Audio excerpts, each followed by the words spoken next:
Hello everyone and welcome to a new video here on Mamma Mia Dev.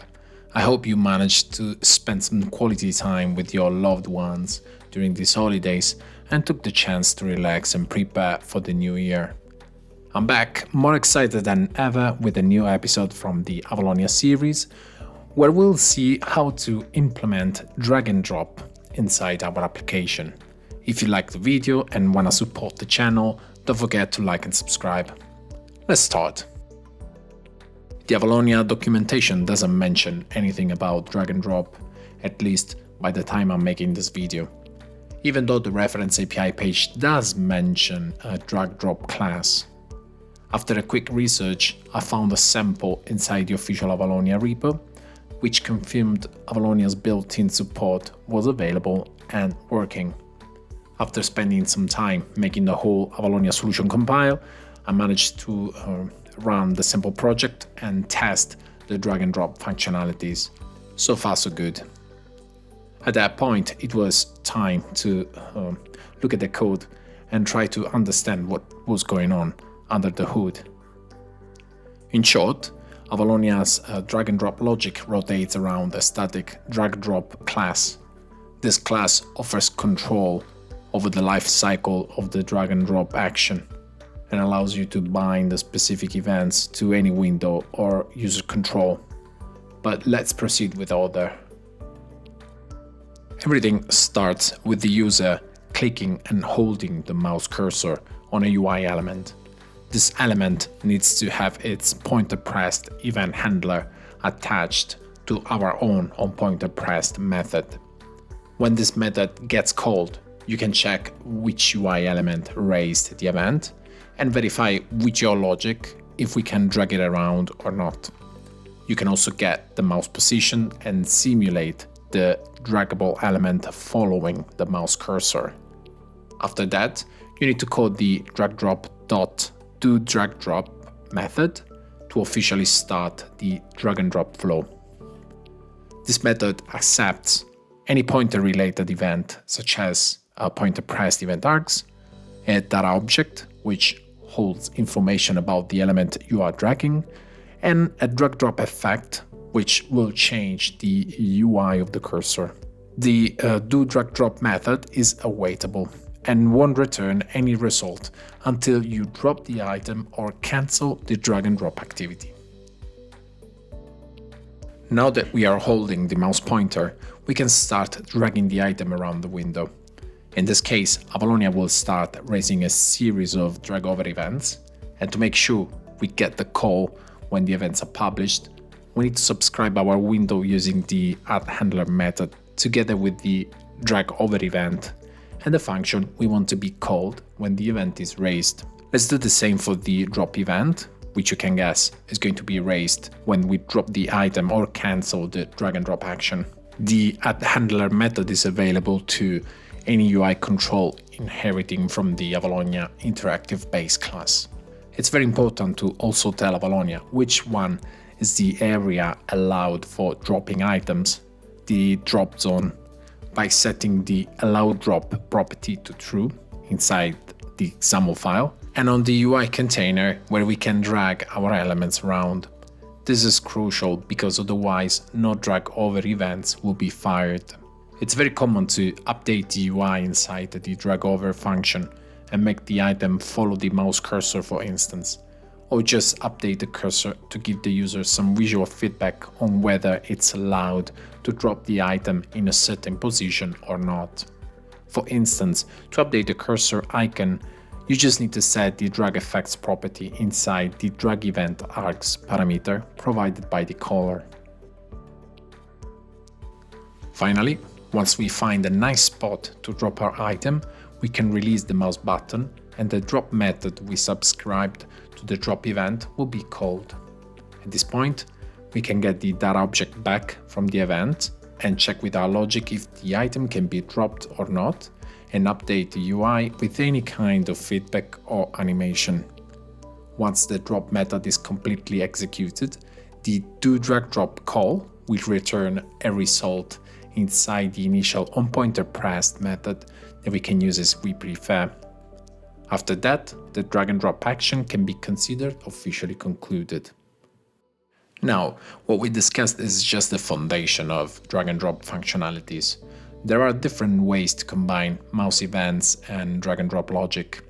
You can use that to build more complex applications where only certain elements can be dragged, or each one has a specific drop location regulated by its own logic. You can also have complex animations. It's really up to you how much you want to push the available logic. But what we can certainly do is to have a look at a very simple application I made to play around with drag and drop. In this app, I tried to simulate an agile board with columns and tickets, right? You can take a ticket from the to-do list and drag it into another list, or drag it back as you wish. The graphics is pretty bad, I'm sorry, but art is not my cup of tea. But it should be enough to showcase the potential of Avalonia's drag and drop. Here you can see the new window, which contains two lists, a couple of tickets, and a button to add new tickets on the board if you wish. In this animation, you can see that I'm dragging tickets around and the mouse cursor gets updated based on the dragging location. I'm not dragging the actual ticket for real, but I'm simulating the drag using a ghost ticket, which gets shown once the dragging starts and gets hidden once the dragging is over. The core functionalities are split between code behind for UI related operations and the view model for all the logic that relates to the ticketing system. In the code behind, I bind events and handlers, calculate the mouse position, check which item is being dragged, and thanks to an items repeater control, I can make sure the tickets get displayed correctly and follow the layout I configured. Furthermore, the items repeater allows you to define a data template to render the ticket based on a user-defined template, and you can also bind the item source of the control to a list of items inside your view model. The main advantage is that once you modify the list inside the view model, the UI updates automatically, and you only have to care about the dragging animations. The view model is pretty simple. I declared an observable collection for each tickets column that I can update based on the user actions. There are some methods to handle the start and the end of any drag and drop action, like setting internally the dragged item, so that we can, for instance, update the ghost item that simulates the dragging operation on screen. Another method which binds with the Add New Tasks button using data binding, and so on. This is just a very quick overview, I understand, but as usual, the source code is available on the Mamma Mia Dev official repo, and you can find the link in the video description. Feel free to open an issue or leave a comment if you need any help understanding the code. Before we conclude this video, I'd like to mention a couple of challenges I faced during the development of this feature and how I managed to solve them. I think it can be valuable for you to know in case you face similar issues in the future. The first one is the ghost item stopped following the mouse when hovering a surface where drop is not allowed, but within the main window. I tried extending the drop surface to the main containing panel by setting the allow drop property, but it wasn't enough. In the end, I had to give the main container a background, transparent in this case because I didn't want any background there, to make it interactable and therefore valid for drop. So even if you have a large container allowed for dropping items, if it doesn't have a background, no drag over events will be erased. As I mentioned before, to simulate the task item being visually dragged around, I enable and disable a ghost item that mirrors the actual task. If the ghost doesn't get rendered at least once, his initial position appears to be 00, leading to wrong translation offsets when you drag it around. To solve this, instead of starting the app with the ghost item already disabled, I leave it enabled and then disable it once the window is initialized, leveraging the window built-in onInitialized method. Unfortunately, it didn't work for some reason. Probably controls are not rendered yet at that point.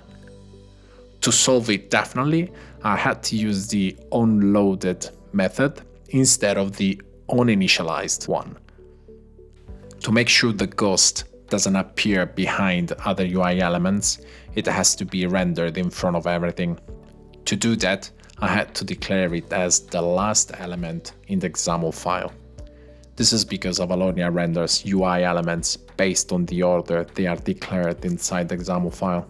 If you have two controls on the scene, for instance, the last one gets always rendered on top of the others. No matter where I was dropping the item, the drop zone was always invalid for some reason. After implementing the ghost item that follows the mouse pointer, I wasn't able to drop the item anywhere. The reason was that the ghost item itself was captured as a drop zone because it was rendered between the mouse pointer and the actual drop zone. To solve the issue, I had to leave a gap between the mouse pointer and the ghost item. This way, the real drop zone was visible by the mouse cursor. Dropping the ghost item outside the allowed drop zone wasn't making it disappear.